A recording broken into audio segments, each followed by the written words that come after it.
Questo è lo sformato di riso alla parmigiana di melanzane come lo preparava sempre la mia nonna, super filante e gustoso, perfetto per questa stagione. Tagliamo le melanzane a fettine sottili. Dopodiché le mettiamo sotto sale per almeno mezz'oretta. Prendiamo dei pomodori pelati buoni e li schiacciamo direttamente con le mani.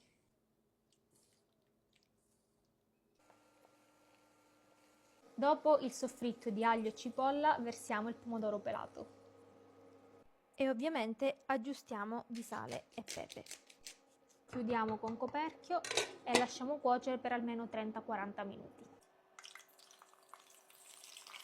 Friggiamo le nostre melanzane in olio bollente. Una volta ben dorate le scoliamo su della carta assorbente e ora siamo pronti a cuocere il riso. Lo scoliamo, mi raccomando, molto al dente e lo condiamo in ciotola con pomodoro e parmigiano grattugiato. Versiamo metà porzione di riso all'interno della pirofila.